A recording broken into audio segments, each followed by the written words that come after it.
ide untuk perseroan perorangan apakah sudah bisa? Ini selain perusahaan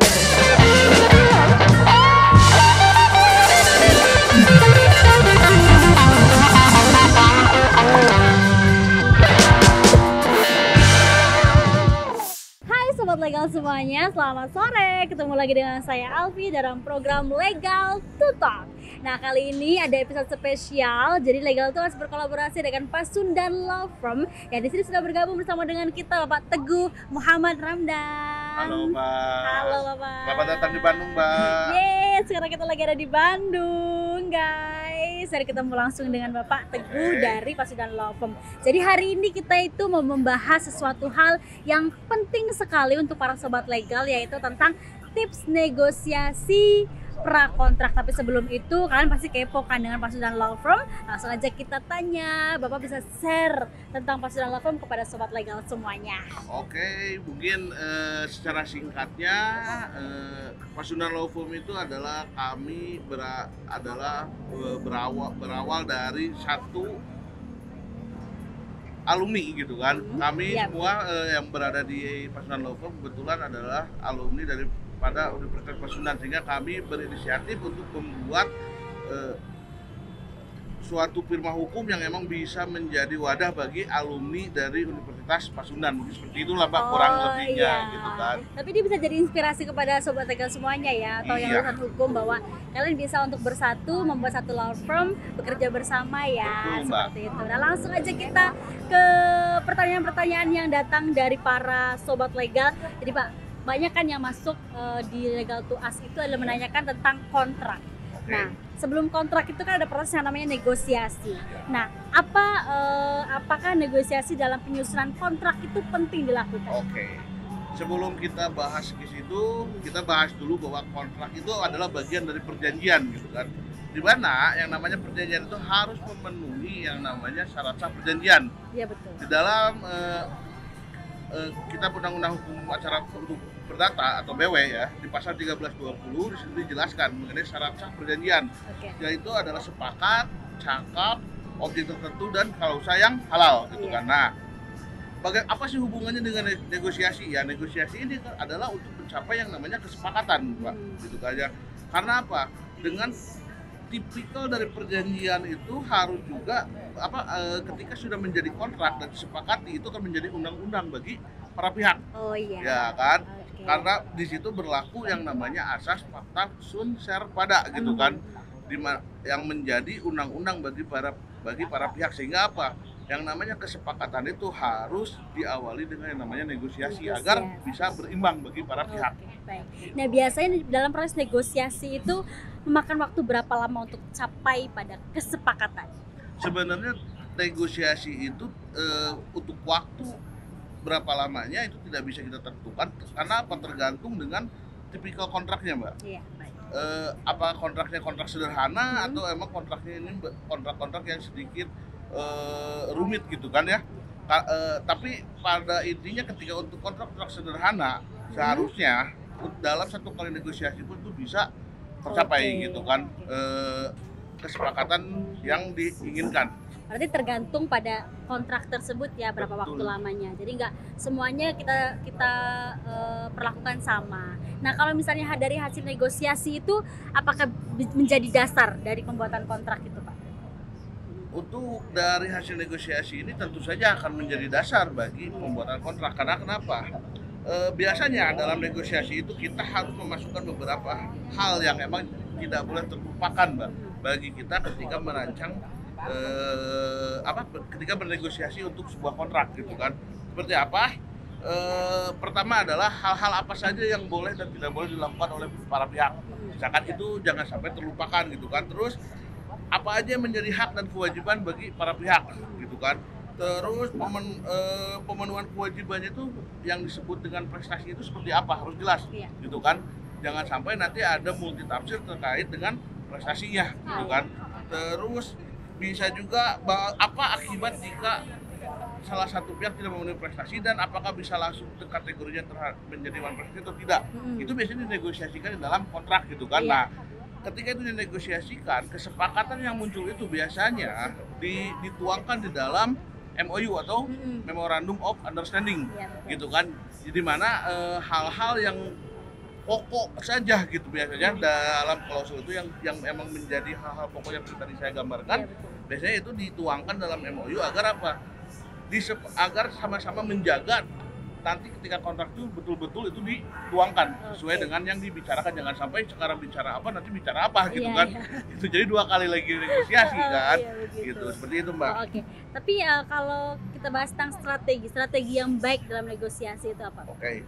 Yang pasti strategi yang baik itu yang pertama kita harus tahu juga gitu apa ini kontraknya tentang kontrak apa, sehingga apa penguasaan hukum akan terhadap kontrak yang akan kita negosiasikan itu harus memenuhi, harus benar-benar kita memahami ya, bahwa hukum misalkan gini, ini tentang hukum properti gitu atau hukum pertanahan, kita jangan sampai kita tidak paham tentang hukum pertanahan gitu kan. Iya, Itu yang pertama. Terus yang kedua juga terkait dengan bahasa, jangan sampai nanti kita menguasai hukumnya tetapi ternyata lawan kita menginginkan dengan bahasa asing. Nah, ini nggak Iya. nyambung juga Mbak, Iya. gitu kan ya, gitu kan. Nah, Baik. tapi yang selanjutnya mungkin itu tadi tahapan-tahapan yang barusan itu sebelum negosiasi gitu kan. Iya. Tapi ketika ketika negosiasinya sebisa mungkin kita harus cepat memahami karakteristik orang yang emang menjadi lawan Oh, iya. kita, Betul. menjadi lawan negosiasi kita gitu kan. Karena apa? Cara komunikasi kita harus tepat gitu agar menghasilkan sesuatu yang emang sesuai dengan keinginan kita gitu kan. Dengan hanya satu kalimat, 2 kalimat kita sudah tahu oh ini karakteristik orangnya A, B, C, Iya. dan kita tahu untuk menghadapi orang seperti ini seperti apa gitu kan. Terus yang selanjutnya biasanya dalam strategi itu dalam negosiasi itu salah satunya untuk melihat itikat baik seseorang gitu kan. Dari apa ya, saya akan suruh dulu dia yang ngomong banyak, apakah dia hanya ingin menguntungkan diri sendiri atau tidak gitu kan. Ketika dia hanya ingin dalam sisi dia yang menguntungkan, ya berarti kan patut diduga ini karakternya berbahaya Iya. gitu kan.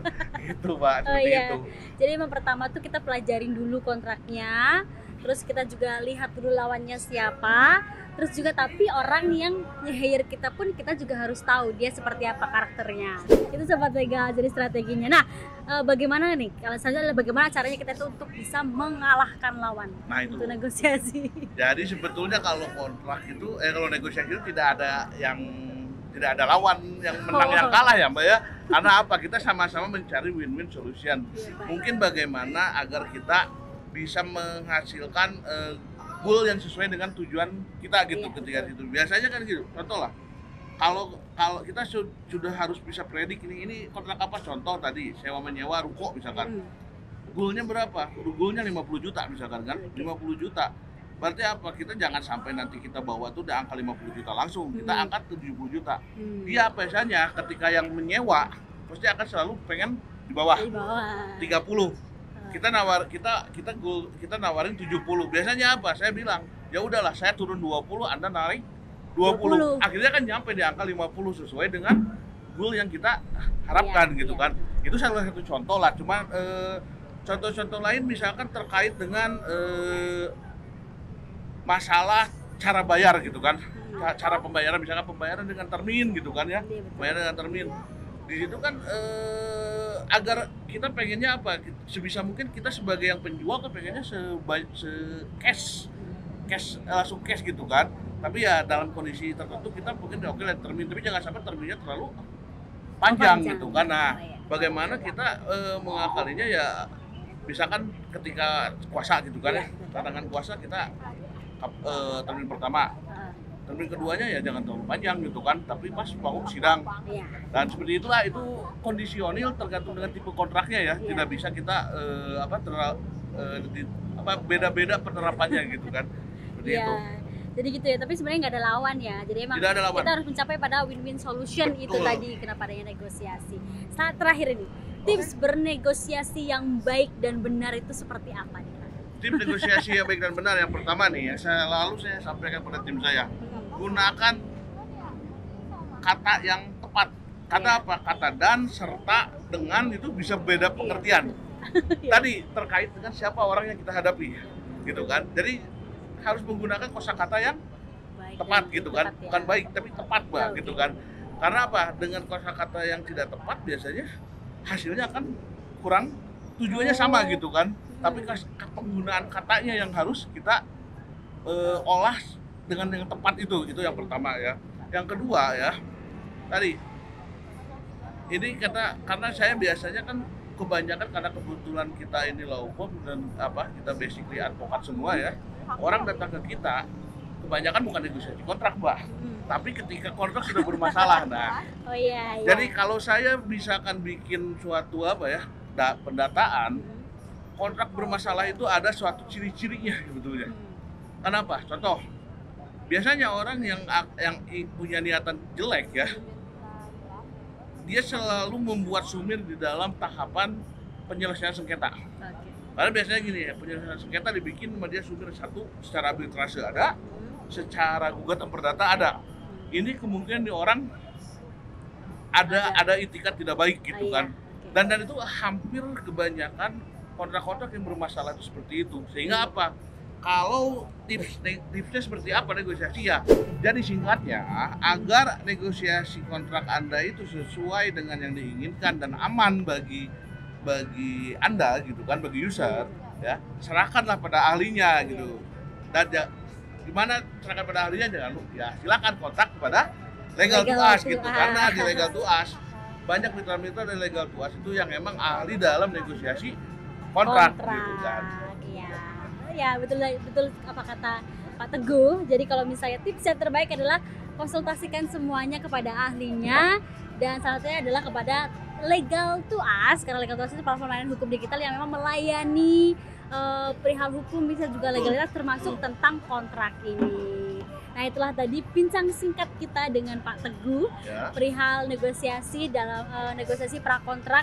Ya emang itu harus penting, jangan sampai setelah ada permasalahan baru kita mencari-cari solusi, mencari-cari gimana caranya ini bisa terselesaikan. Jadi lebih baik kita ada proses negosiasi, kita pelajari semuanya, baru nanti kontrak itu dapat ditandatangani bersama. Oke, terima kasih Pak Teguh. Terima kasih juga tim Pak Sundan yang sudah mau menjadi mitra legal to us di sini, bergabung bersama dengan kita untuk meningkatkan layanan kepada masyarakat tentang hukum, bisnis dan juga legalitas. Sampai jumpa lagi. Bye. Saya mau ningkatin CV ke PT. NIB untuk perseroan perorangan apakah sudah bisa? Bisnis by perusahaan dan